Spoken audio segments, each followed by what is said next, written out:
আল্লাহর পক্ষ থেকে যখন একটা আয়াত নাজেল হয়, ঊর্ধ্বাকাশে খবর হয়ে যায়, সাইরেন বাজতে থাকে, টনটন করে আওয়াজ হতে থাকে। হাদিসে এসেছে বড় পাথরের মধ্যে বড় জিঞ্জির মারলে যেরকম টনটন টনটন ঝনঝন আওয়াজ করতে থাকে, একটা আয়াত অবতীর্ণ যখন হয় পুরা আকাশে এরকম ঝনঝন আওয়াজ শুরু হয়ে যায়। আগের যুগে যারা রেলে চড়েছেন তারা রেল স্টেশন দেখেছেন, রেল আসার আগে কি একটা আওয়াজ হতো, তাই না? দেখেছেন আপনারা? টন টন টন টন কর কর কর কর করে আওয়াজ হতো, তাই না? আর আগের যুগে যারা দেখেছেন তখন তার ফোন ছিল না, মোবাইল ছিল না, তখন কি আসতো? টেলিগ্রাফ আসতো। আমার নানার বাড়ির এলাকায় শুধু টেলিগ্রাফ ছিল, গোটা এলাকার মধ্যে খটখট খটর খটর খটর খটর খটর খটর একটা আওয়াজ হতো উপরের দিকে। তখন এলাকা শুদ্ধ খবর হয়েছে, হায় রে কে যেন মারা যাইতেছে রে। ওই আওয়াজেই বুঝতে পারতো দুঃসংবাদ আসতেছে কোথা থেকে, অন্য একটা ডিস্ট্রিক্ট থেকে। খড়র খড়র খড়র খড়র খড়র খড় আওয়াজ হতো। পোস্টমাস্টার সাহেব শুধু বুঝতেন যে এই খটর খটরের কোনটার আওয়াজের অর্থ কোনটা। উনি ওইটার সাথে সাথে শব্দগুলা বুঝে তার অর্থ ছোট্ট একটু তর্জমা করতেন। এটা ছিল অমকে শার্প কাম, অমকে সিরিয়াস, মোহাম্মদ সিরিয়াস কাম শার্প। এই চারটা বাক্যই থাকতো সাধারণত, অমক সিরিয়াস কাম শার্প। অমকে সমস্যার মধ্যে আছে, আপনি তাড়াতাড়ি আসুন। 4 অক্ষরে বুঝিনি তো সিরিয়াস মানে মারা গেছে আর কি। আর বাইরে আর কিছুই জানা যেত না, দৌড়ে যেতে হতো, কান্নাকাটি শুরু হয়ে যেত। হায় রে, টাঙ্গাইলে বা ময়মনসিংহে বা বগুড়ায় বা ওই ডিস্ট্রিক্টে সেই ডিস্ট্রিক্টে আমার যে আত্মীয় ছিল সম্ভবত সে মারা গেছে। এটা বেশি দিন আগের কথা না, 20-25 বছর আগের কথা এটা। এখন তো মোবাইলের কারণে সাথে সাথে খবর, তাই না? তখন তা ছিল না। খটর খটর খটর খটর আওয়াজ আমরা শুনতাম, তারের মধ্যে দিয়ে আওয়াজ আসতেছে উপরে। সম্মানিত উপস্থিতি, ঊর্ধ্বাকাশ থেকে যখন কোরআনের একটা হুকুম আসে, গোটা আকাশে টন টন টন টন ঝনঝন আওয়াজ শুরু হয়ে যায়। এক একটা আকাশ কতটুকু বলেন তো দেখি?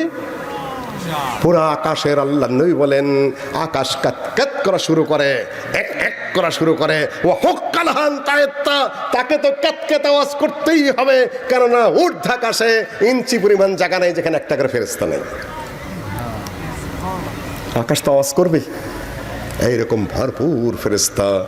আর বাইতুল মামুর নামে একটা ঘর আছে, কাবার ঘরের সরাসরি উপরে। বাইতুল মামুরের সৃষ্টির দিন থেকে প্রতিদিন সেই বাইতুল মামুরের চতুর্দিকে 70,000 ফেরেশতা তওয়াফ করে। সৃষ্টির দিন থেকে শুরু করে কিয়ামত পর্যন্ত দৈনিক 70,000 ফেরেশতা তওয়াফ করবে। এক ফেরেশতা দ্বিতীয়বার তওয়াফ করবে না। কি পরিমাণ! সকল ফেরেশতা ওই আওয়াজ শুনে বেহুশ হয়ে যায় ঊর্ধ্বাকাশে। আর আপনার তো কিছুই হয় না কোরআনে, তাই না? কোরআনে কিছুই হয় না, ফেরেশতারা বেহুশ হয়ে যায় যখন একটা আয়াত নাযিল হয়। জিবরাইলের হুঁশ ফিরে সবার আগে তার কাছে আল্লাহ পাক একটা আয়াত দিয়ে বা সূরা দিয়ে পাঠান। কার কাছে? নবী মুহাম্মদের কাছে পাঠান। জিবরাইলের মাধ্যমে। কোনো ফেরেশতার কোনো খবর নাই, পৃথিবীর কেউ কিছুই জানে না, একমাত্র জানেন আল্লাহ। আর জানতে পারলেন জিবরিল কয়জন? 2 জন জানতে পারলেন। আকাশের কোটি কোটি লক্ষ কোটি ফেরেশতা কিছুই জানে না। সবার আস্তে আস্তে হুঁশ ফিরতে থাকে।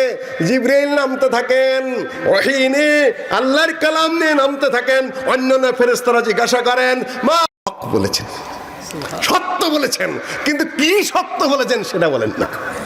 আল্লাহর কালাম সবই হক কিনা? আল্লাহর কালাম সবই সত্য। জিবরাইল বলেন হক বলেছেন, সত্য বলেছেন, নির্ভুল বলেছেন, কিন্তু কি বলেছেন? এক নয় আল্লাহর পক্ষ থেকে, দ্বিতীয় জানলেন জিবরিল, তৃতীয় জানবেন কে? নবী মুহাম্মদ সাল্লাল্লাহু আলাইহি সাল্লাতু ওয়াস সালামের ব্যতিরেকে আর কারো ওহীর কথা বলার কি অনুমতি নাই। আল্লাহ নবীকে বলে দিলেন প্রথম যখন ওহী আসলো, ইকরা বিসমি রাব্বিকাল্লাযী খালাক। হে নবী, হে মুহাম্মদ, তুমি পড়ো তোমার রবের নামে যিনি তোমাকে সৃষ্টি করেছেন। পরের আয়াত, পরের সূরায় আবার বলে দেওয়া হলো যে لا تحرك به لسانك لتعجل به إن علينا جمعه وقرآنا فإذا قرأناه فاتبع قرآنا ثم إن علينا بيانا محمد يا أيها المدثر قم فأنذر يا أيها المزمل قم الليل إلا محمد তোমার উপর যা নাযিল হয়েছে তা তুমি ছড়িয়ে দাও। এর তাফসীর শিখিয়ে দেওয়ার দায়িত্ব কার? আল্লাহ পাক নিয়ে নিয়েছেন। এই হলো আল্লাহর কালাম। কার কালাম? কোনোদিন খুলেছেন? কোনোদিন পড়েছেন?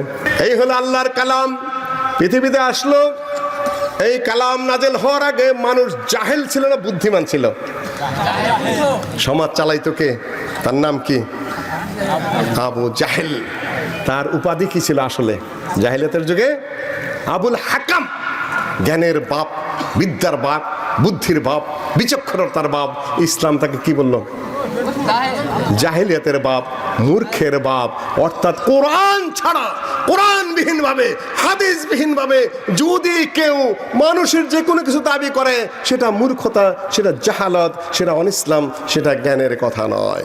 সম্মানিত উপস্থিতি, আল্লাহর নবী বলেন, কোরআনের যারা মাহের হয়, কোরআনের যারা জ্ঞানী হয়, কোরআনের যারা হাফেজ হয়, কোরআন যারা ভালো তেলাওয়াত করতে পারে, কিয়ামতের দিন তাদের সাথে দেখবেন মা সাফারাতুল বারারা, যারা ঊর্ধ্বাকাশে আবার ওহী লিপিবদ্ধ করে, তাদের সাথে তাদের হাসর হবে ইনশাআল্লাহ।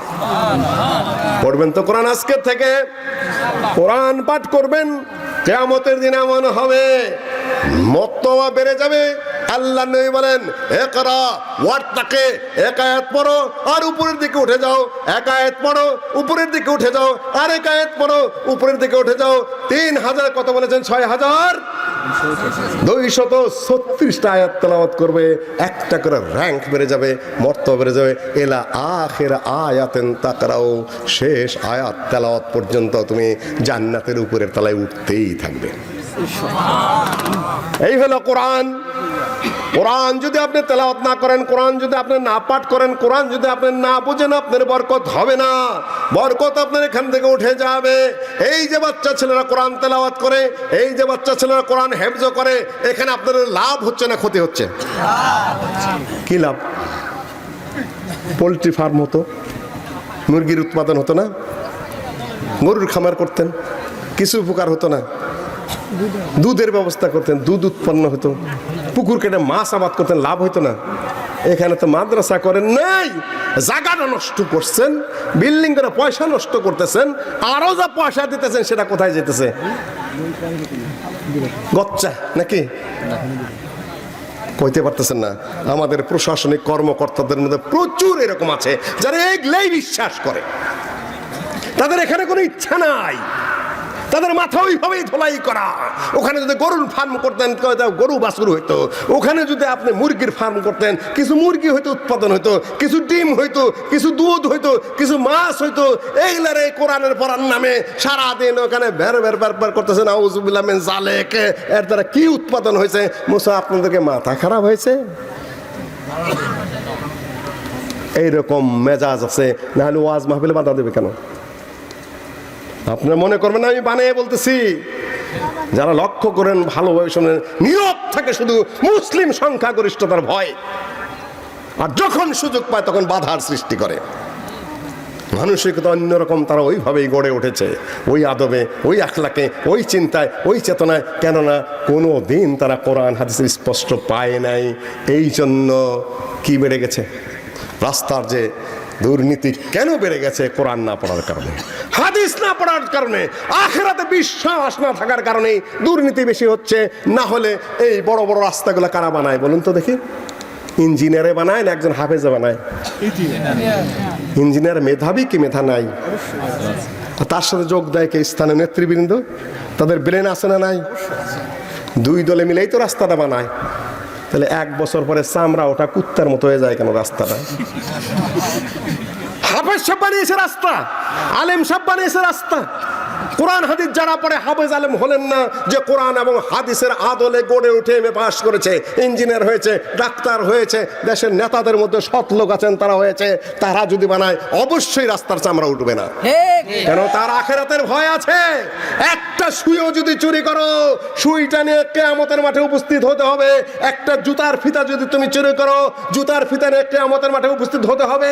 সহিহুল বুখারীর হাদিস, লিকুল্লি কাদিরিন লিওয়াউনি ইয়াউমাল কিয়ামা, কিয়ামতের মাঠে তোমার উপস্থিত হতে হবে। সামান্যতম গাদ্দারি, সামান্যতম ধোঁকাবাজি, সামান্যতম চুরিও যদি তুমি করে দিয়ে থাকো, 50,000 বছরের হাসরের মাঠে তোমাকে দাঁড়িয়ে থাকতে হবে, তুমি যত বড় নেতাই হও আর যত বড় অফিসারই হও। আর আল্লাহ নবী বিবরণ দিয়ে বলেছেন, যদি কেউ উট চুরি করে, ঘাড়ের মধ্যে উট বসে ঘা ঘা করবে। যদি গরু চুরি করে ঘাড়ের মধ্যে গরু উঠে হাম্বা হাম্বা করবে। যদি সে ছাগল এবং ভেড়া ইত্যাদি চুরি করে তাহলে কি ভ্যা ভ্যা করবে। এর উপরে কিয়াস করে ইবনে ফজল ওয়াজ করেছিলেন, যদি কেউ মোরগ চুরি করে কিয়ামতের মাঠে মোরগ ঘাড়ের মধ্যে বসে কুকুর হুকুক ডাকতে থাকবে। সম্মান থাকবে, কিন্তু যদি ভোট চুরি করে তাহলে আল্লাহ তারা মাফ করে দেবে। আমার জানিয়ে দেওয়া কর্তব্য, আমার জানিয়ে দেওয়া কর্তব্য, তাবলীগ জামাতের মোনাজাত আপনাকে বাঁচাতে পারবে না, কখনোই না। ওই মোনাজাতটাই তো বেদাত, ওটা আবার বাঁচাবে কি করে আপনাকে? একজনের এই তামাকের পাতা খাইতেছে, জর্দা খাইতেছে বাম হাত দিয়ে, আর জিজ্ঞাসা বাম হাত দিয়ে খান কেন, ডাইনাতে খাইতে পারেন না? হুজুররা বলে যে বিড়ি জর্দা ইত্যাদি মকরুহ, এই জন্য বাম হাত দিয়ে জর্দার মুখে দিয়ে বাম হাত দিয়ে বিড়ি টানতেছি। মকরু জিনিস মকরু হাত দিয়ে খাইতেছি, বাস খারাপ জিনিস খারাপ পথে করতেছে, এটা ঠিক হয়ে গেল। সমস্যা কোন জায়গায়? সম্মানিত ভাইও, আমার দৃষ্টি আকর্ষণ করে দেওয়া দরকার। এখন আপনার 14 গোষ্ঠীর গুনাহ, আপনি সুদ খাইছেন, আপনি ঘুষ খাইছেন, আপনি হারামি করছেন, হয়রানি করছেন, মানুষের বিরুদ্ধে অন্যায় করছেন, জুলুম করেছেন, চুরি করেছেন, চামারি করেছেন, নামাজ রোজা সব বাদ দিয়েছেন। এখন বেদাতি মোনাজাত দিয়ে ওগুলো সব মাফ করে দিবেন। মানে বাম হাত দিয়ে বিড়ি খেলে জায়েজ হয়ে গেল, তাই না? সম্মানিত উপস্থিতি, জানিয়ে দেওয়া কর্তব্য, এগুলো মানুষের হক। একটা ভোট চুরি করার কারণে যদি আরেকজন হেরে যায়, এই ভোটটার জবাব আপনার দিতে হবে না? দিতে হবে কি দিতে হবে না? একটি মাত্র নেকির জন্য জাহান্নামে যেতে হবে। আপনি ভালো করে লিখে রাখুন, আমি আলেম হই আর আমি জালেম হোক, আমি সাধারণ পাবলিক হই, মানেতা হই বা যেই হই না কেন, যদি একটি মাত্র নেকির শর্ট পরে কিয়ামতের দিন আপনাকে জাহান্নামে যেতে হবে। আজকের যে মা আপনাকে জন্ম দিচ্ছেন, আল্লাহ ওয়াহদাহু লা শারীকা লাহু স্বয়ং বলেছেন, ওয়া কাদা রাব্বুকা আল্লা তা'বুদু ইল্লা ইয়্যাহু ওয়া বিল ওয়ালিদাইনি ইহসানা। অন্য আয়াতে এসেছে হামালাতহু উম্মুহু কুরহা ওয়া ওয়াদাতহু কুরহা ওয়া হামলুহু ওয়া ফিসালুহু 30 শাহরা। ও আল্লাহর বান্দারা মনে রেখো, ও ছেলেরা মনে রেখো, ও মেয়েরা মনে রেখো, যাদের ঘরে মা আছে তোমরা মনে রেখো, হামালাতহু উম্মুহু কুরহা, তোমার মা তোমাকে হামল করেছে, পেটের মধ্যে ধারণ করেছে, গর্ভে ধারণ করেছে বড়ই কষ্ট করে। যেদিন থেকে বাবার স্পার্মটা মায়ের অভাবের মধ্যে গেল, ওই দিন থেকে মায়ের বমি আসা শুরু হয়ে যাবে।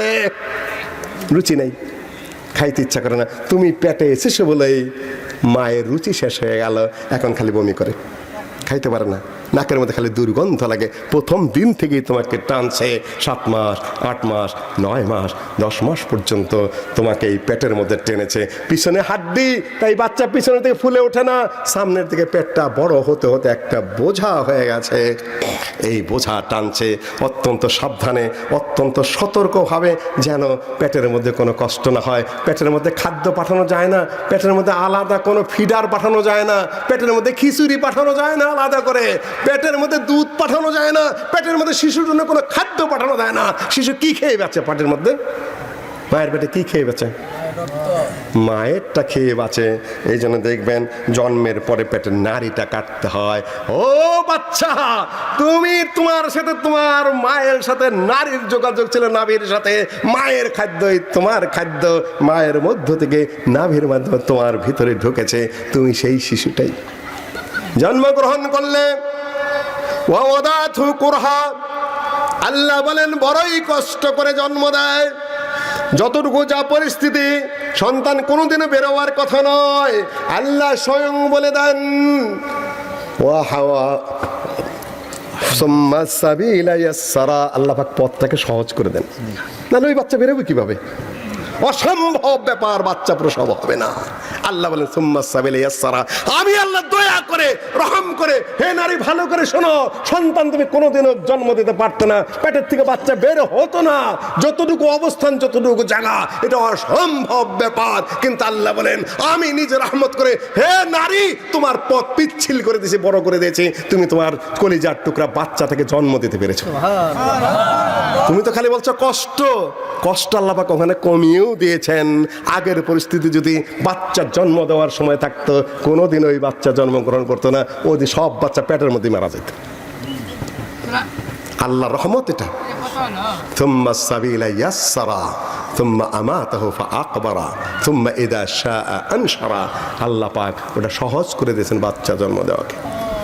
ইবনে ওমর রাদিয়াল্লাহু তাআলা হজে গেছেন, ইয়ামানের কাজী সাহেব বাচ্চাকে তার মাকে সেই আলামলাম থেকে কোলে করে নিয়ে হজে এসেছে, কাবার ঘরের তোয়াফ করেছে, সাফা মারওয়া দৌড়িয়েছে, তারপরে আবার বিদায়ী তোয়াফের সময় ইবনে ওমরের সাথে দেখা, বলতেছে, হে ইবনে ওমর, আমি আমার মাকে সেই যে আলামলাম থেকে কোলে করে নিয়ে হজের সব ডিউটি করেছি, এখন আমার কোলে নেই, তাকে তোয়াফ করেছি, আমার মায়ের প্রতি আমার ঋণ শোধ হলো কিনা? ইবনে ওমর বলেন, বোকা, মায়ের ঋণ কোনদিন শোধ হয়? তোমাকে জন্ম দেওয়ার সময় বিষাক্ত হয়ে অত্যন্ত কষ্টের সময় একটা দীর্ঘশ্বাস যে ছেড়েছিল, ওইটার ঋণ শোধ হয় নাই।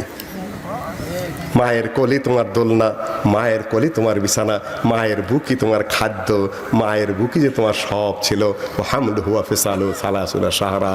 এই মায়ের সাথে যখন কিয়ামতের মাঠে দেখা হবে, একটা মাত্র নেকি শর্ট পড়ে যাবে, মায়ের সাথে দেখা হবে, মাকে সন্তান বলবে, একটা মাত্র নেকি আমার শর্ট পড়ে গেছে আম্মা, দুনিয়ার বুকে তো কত অপরাধ তুমি ক্ষমা করে দিয়েছ, ওরে মুখ পোড়া, ওরে রে বাদর, গালি ভরা মার, অমনি আদর, কতদিন আমি শুনিনি রে ভাই আমার মায়ের পাঁচ, তুমি যাবে ভাই, যাবে মোর সাথে, যেথা ঘন কালো গাছ। জসিমউদ্দিনের কবিতা আপনাদেরকে শুনিয়ে দিলাম। মায়ের কাছে সব গুনাহ মাপ, বাবা মাফ করতে চায় না, মায়ের দিবে, সন্ধ্যা পর্যন্ত অপেক্ষা করছে, আজকে বাড়িতে আসুক, কথা শোনে না, কোথায় চলে গেল, রোদ্রে ঘুরে খেলাধুলা করে, পাখি মারে, দুষ্টামি করে, মানুষের গাছ ভাঙে, ছোট ছেলে, আল্লাহ হাদুল্লাহ আসলে তাকে মাফ করে দেন। বাবা বলে, মানুষ শুধু অভিযোগ আর অভিযোগ করে, আজকে বাড়িতে আসুক আর হাড্ডি গুডে ভেঙে ফেলাম। পোলাও বোঝে, ঘরের পিছে দাঁড়ায় থাকে, আস্তে আস্তে মায়ে বোঝে যে ছেলে আস্তে আস্তে ঘরের বাড়িতে হাঁটতেছে, বাবাকে দ্রুত গতিতে খাওয়ায় দাওয়ায় গপ্পসপ করে ঘুম নেওয়ায় দেয়। যত তাড়াতাড়ি বাবা ঘুমাবে তত তাড়াতাড়ি বাচ্চাটাকে ঘরে ঢুকাইতে পারবে। আদর বেশি করে এই দিন স্ত্রী স্বামীকে। ঘুমিয়ে যায়, আস্তে করে দরজাটা খুলে দেয়, চারটা খাওয়াই দেয়, বিছানার এক কোণায় শুয়ে দেয়। রাত্রের মধ্যে বাবার রাগটা একটু পড়ে যায়, সকাল আর মায়ের দূর করে না। এই তো মা। কিন্তু কিয়ামতের দিন এমন হবে, একটা নিকির জন্য জাহান্নামে যেতে হবে, তখন মায়ের সাথে দেখা হয়ে যাবে, আম্মা একটা নিকি শর্ট পড়ে গেছে, দুনিয়ায় তো কত কিছুই করেছেন আপনি আমার জন্য, একটা নিকি দিতে পারবেন?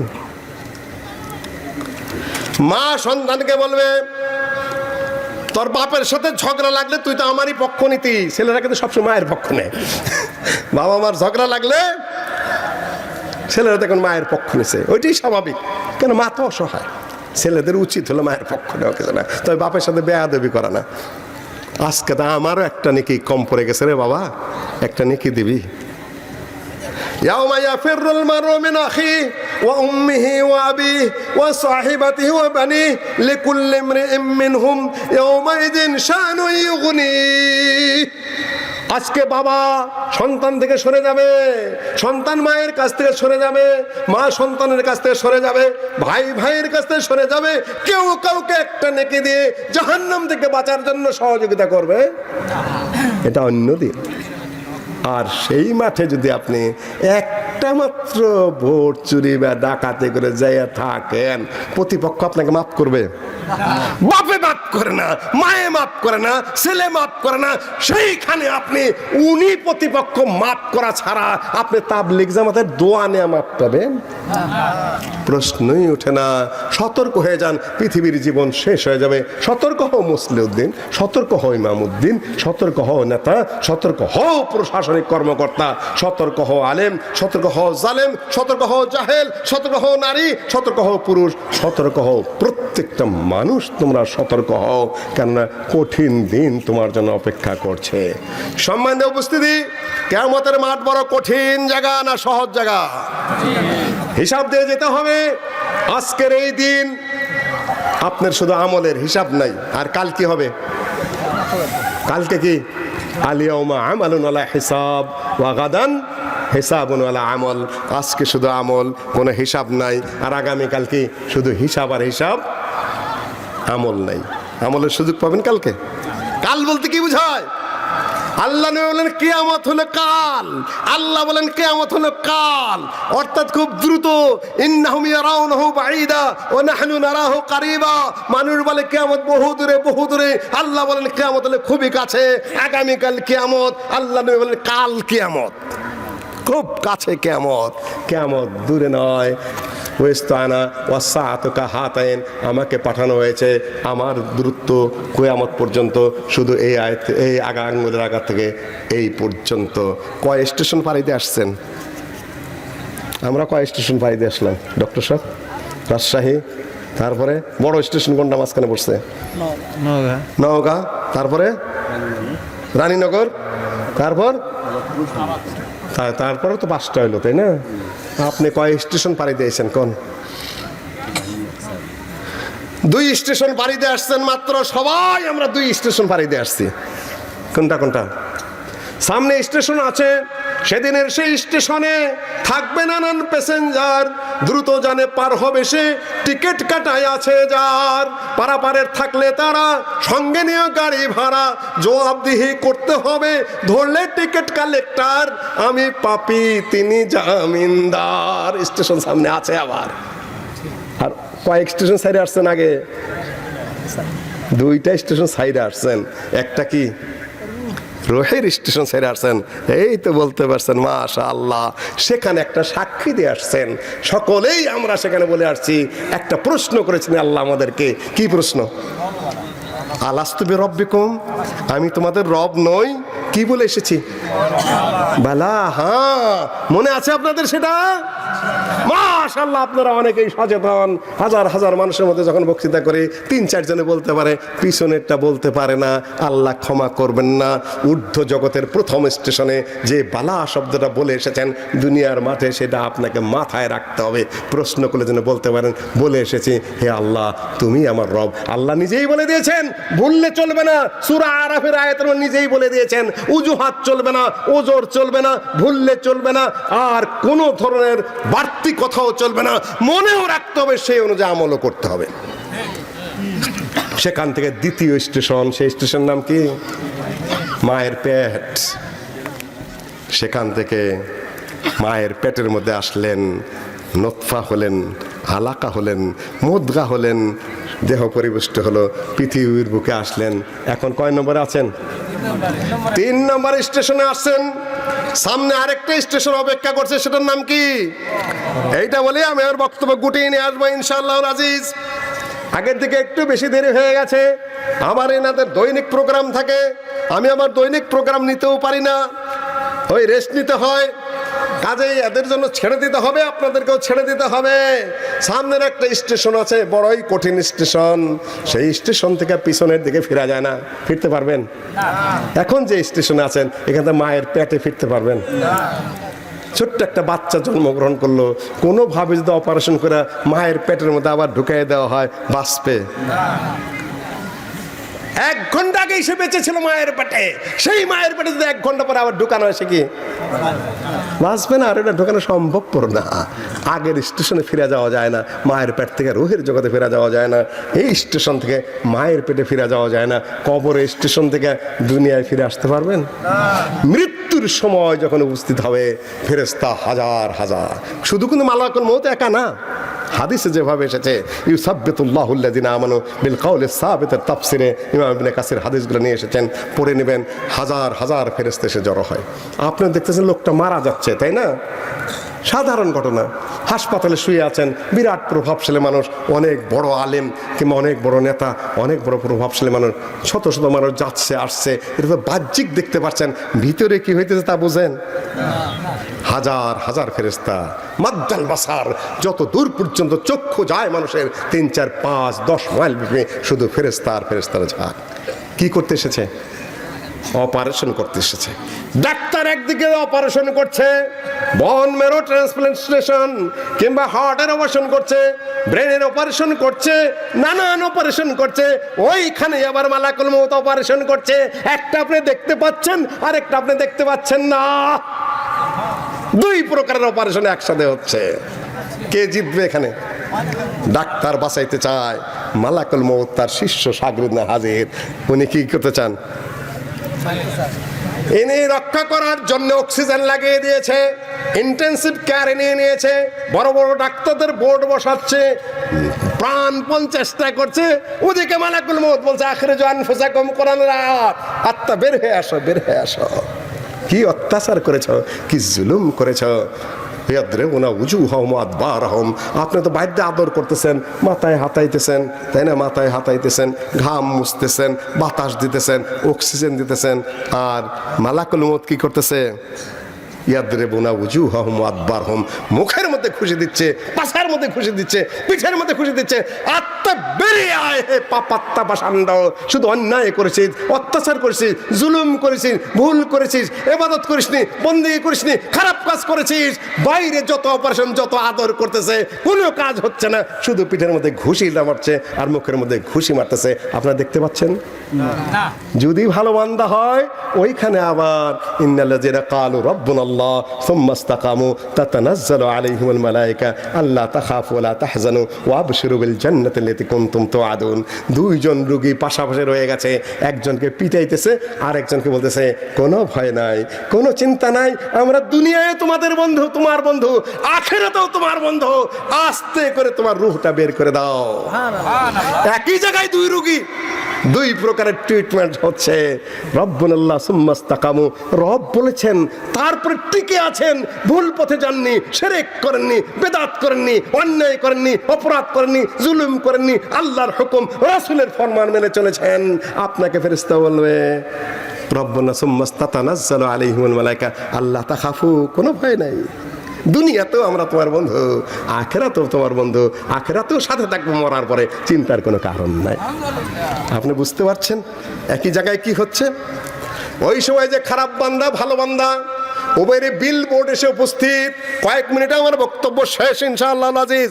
একটা চিত্র আপনার সামনে তুলে ধরছি, মাত্র একটা ছবি আপনার সামনে তুলে ধরছি। কি ঘটে? বিলবোর্ড চেনেন আপনারা? রাস্তার মধ্যে বিলবোর্ড লাগায় না? এত পরিমাণ গম দিছি, এই পরিমাণ রাস্তা বানাইছি, এই পরিমাণ দুধ বিতরণ করছি, এই পরিমাণ এই ভাতা বেতন দিছি, লাগায় না? লাগায়। আর ফকিরে কি লাগাবে? ফকিরে কিছু করতে পারছে? আমার মতো হুজুরে কি লাগাবো? কিছু করছি জীবনে? প্রফেসর ডক্টর আনিসুজ্জামান সাহেব, ফিলোসফির প্রফেসর, ঢাকা ইউনিভার্সিটির খুবই সিনিয়র প্রফেসর, একটা কাপড়ের ব্যাগ কান্দে নিয়া আর ট্রাফিকের মতো বিরাট একটা ছাতি হাতে নেয় ঘরে, ফিলোসফার। আমাকে বলছিলেন মসলিউদ্দিন, শোনো, যেদিন থেকে এই আয়াতটা পড়তে পেরেছি, বুঝতে পেরেছি, তোমাদের কাছে ওয়াজ শুনি, এযিয়া তালাক্কাল মুতালাক্কিয়ান আনিল ইয়ামিনে ওয়া আনিশ শিমালি কাঈদ, দুই কাঁধের ফেরেশতা তোমার সব বসে বসে লিপিবদ্ধ করছে। এই আয়াত পড়ার পর থেকে আমি নিজের ডায়েরি লেখা বাদ দিয়েছি। কেন? দুই ফেরেশতা আমার ডায়েরি লেখক। ফেরেশতা তার ডায়েরি লিখতে ভুল করবে না, তাই না? আপনি বিলবোর্ড সাজায় কি করবেন? আপনি 10 মাইল 5 মাইল রাস্তা করেছেন, 5 মাইল রাস্তার মধ্যে যদি একটা পয়সা চুরি না করে থাকেন বেঁচে যাবেন। 5টা পয়সাও যদি চুরি করে থাকেন, ওটা ফেরেশতা লিখছে কি লিখছে না? বিলবোর্ড লিখছেন। দুই ফেরেশতা আপনার বিলবোর্ড আগেই লেখা শেষ, আপনার লেখার চিন্তা নাই। লেখছেন কি করতে? আপনি ফকিরের বিলবোর্ড কোথায়? সব বিলবোর্ড লেখা শেষ। হাজির হবে মালে হাযাল কিতাব ইউগালা ইউগাদিরু সাগীরাতান ওয়ালা কাবীরাতান ইল্লা আহসাহা। আল্লাহ বলে দিয়েছেন এমন কিতাব রয়েছে যে কিতাব সামনে আসবে, কিতাব দেখে বলবে আরে আমি আর কি বিলবোর্ড লিখেছি, আমি আর কি ডায়েরি লিখেছি, আমি আর কি দৈনন্দিন মেইনটেইন করেছি। এমন একটা কিতাব লা ইউগাদিরু সাগীরাতান ওয়ালা কাবীরাতান, ছোট্ট বড়, গোপনে প্রকাশ্যে আড়ালে অন্ধকারে যা করেছি নিজেই ভুলে গেছি, সব দেখে এই কিতাবের মধ্যে লেখা। বিলবোর্ড সাজান মানে মৃত্যুর সময় বিলবোর্ড রয়েছে হাজির। আপনি কয় মন গমের মধ্যে কয় মন চুরি করছেন, কয় মন দিচ্ছেন, নিখুঁত ভাবে 1 তোলা পরিমাণ, একটা দানা পরিমাণ সেখানে রয়ে গেছে। মৃত্যুর সময় হাজির হয়। আল্লাহ নবী আবু সালামার বাড়িতে গেলেন মৃত্যুর সময়, চোখটা উল্টে গেল। আল্লাহ নবী বললেন, এদা কবেদা রুহ তাবিআহুল বাসার, রুহ যখন কবজ হয় চোখ তার অনুসরণ করে।